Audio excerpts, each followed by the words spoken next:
ओम नमो भगवते वासुदेवाय। स्वागत है आप सभी का हमारे चैनल पर। आज के इस वीडियो में हम बात करेंगे चैत्र महीने के शुक्ल पक्ष की एकादशी किस नाम से जानी जाती है, कब व्रत किया जाएगा, व्रत के पारण का समय क्या होगा, राहु काल का समय क्या होगा, सभी के बारे में आज के इस वीडियो में हम बात करने वाले हैं।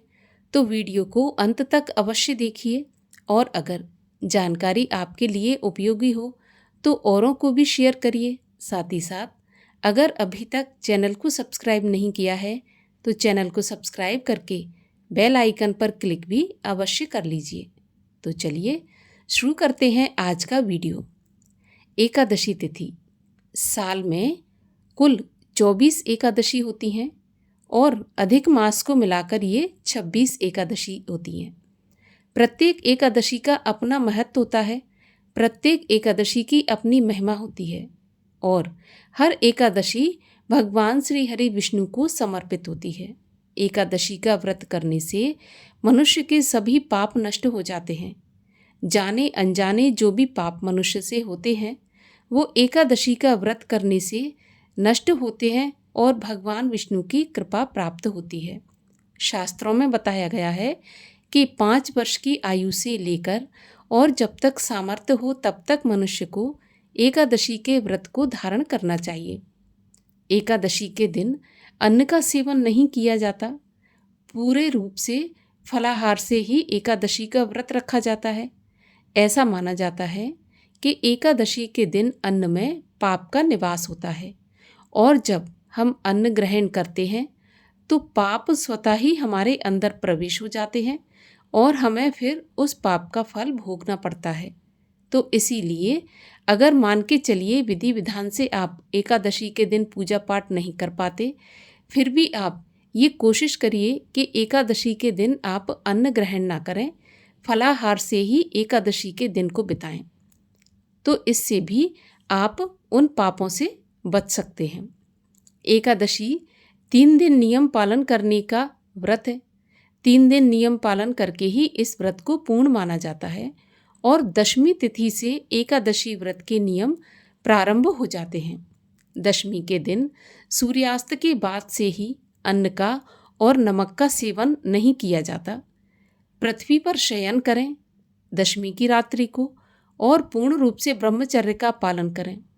दशमी की रात्रि को ही मुख शुद्धि करके सोएं, क्योंकि एकादशी के दिन दातून या मंजन आदि नहीं किया जाता।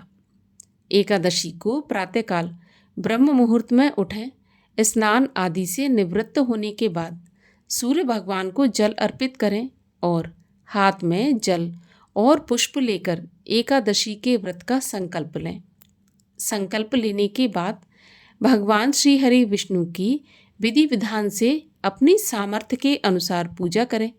भगवान विष्णु की प्रिय वस्तुएं भोग में अर्पित करें और तुलसी पत्र भी अवश्य शामिल करें। तुलसी पत्र एकादशी के दिन नहीं तोड़ा जाता है, तो आप तुलसी पत्र पहले से तोड़कर रखें और भगवान के भोग में और पूजा में सम्मिलित करें। इसके बाद एकादशी व्रत की कथा सुनें, भगवान विष्णु की आरती करें। हो सके तो सारा दिन निराहार रहकर व्रत रखें, लेकिन अगर निराहार नहीं रह सकते तो फलाहार से एकादशी का व्रत रखा जा सकता है। फलाहार से व्रत रखें। संध्या के समय एक बार फिर से भगवान विष्णु के सामने बैठकर दीप जलाकर संध्या वंदन करें और एकादशी के व्रत में रात्रि जागरण का विशेष महत्व होता है। तो अगर हो सके तो एकादशी की रात्रि में भजन कीर्तन करते हुए रात्रि जागरण करना चाहिए। लेकिन मान के चलिए अगर किसी वजह से पूरी रात नहीं जाग सकते हैं तो कम से कम मध्य रात्रि तक तो अवश्य जागना ही चाहिए। इसके बाद अगले दिन द्वादशी पर जो पारण का मुहूर्त बताया जाता है उसी समय पर व्रत का पारण करना चाहिए। अब देखिए, अगर मानिए आपने दशमी के दिन एकादशी के नियम पालन किए और एकादशी को पालन किए, लेकिन द्वादशी को आपने शुभ मुहूर्त में व्रत नहीं खोला, तो फिर आपका एकादशी का व्रत पूर्ण नहीं माना जाता।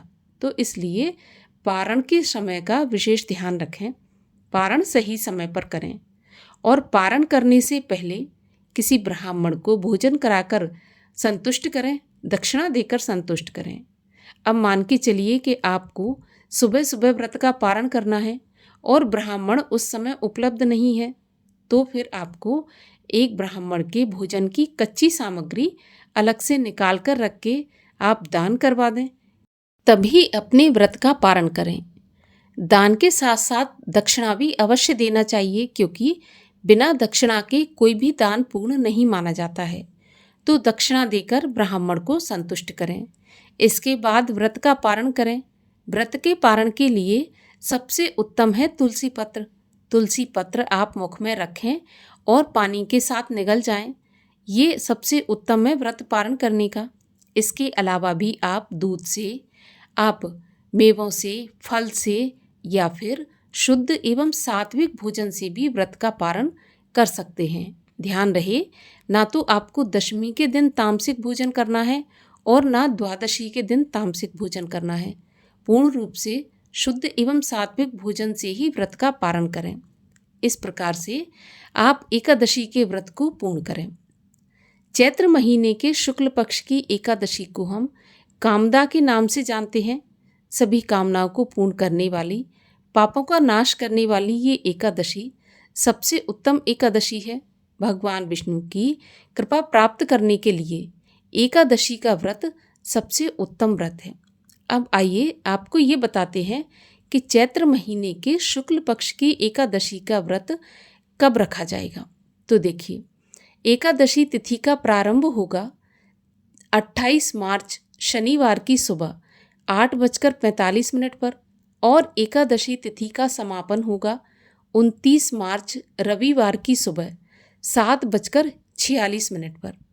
अब एकादशी के व्रत को उदया तिथि में धारण किया जाता है और उदया तिथि में हमें एकादशी प्राप्त हो रही है 29 मार्च रविवार को। इसी दिन एकादशी का व्रत धारण किया जाएगा। लेकिन कुछ भक्त स्मार्त जन इस व्रत को शनिवार को भी धारण करेंगे, तो इसलिए शनिवार और रविवार यानी 28 मार्च और 29 मार्च दोनों ही दिन व्रत किया जाएगा।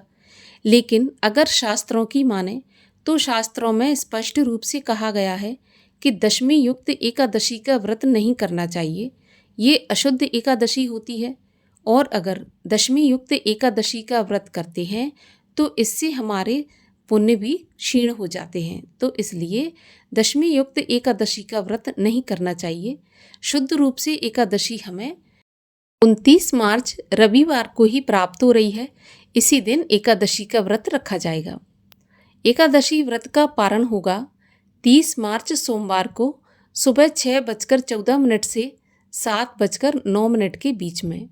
इसी समय पर आप अपने व्रत का पारण करें, तभी एकादशी का व्रत पूर्ण माना जाएगा। राहु काल का समय होगा 29 मार्च रविवार को शाम को 4:30 बजे से 6 बजे तक और 30 मार्च सोमवार को सुबह 7:30 बजे से 9 बजे तक। और राहु काल के समय की गणना अशुभ समय में की जाती है, तो इस समय पर कोई भी नया काम, शुभ काम नहीं शुरू करना चाहिए। ये शुभ फलदायी नहीं माना जाता है। तो ये थी एकादशी व्रत से जुड़ी जानकारी। आपको अगर जानकारी पसंद आए तो वीडियो को लाइक करके शेयर करिए और हमारे चैनल पर एकादशी व्रत की कथा भी सुनाई जाएगी, तो चैनल को सब्सक्राइब अवश्य कर लीजिए। मिलते हैं अगली वीडियो में, तब तक के लिए हरे कृष्ण।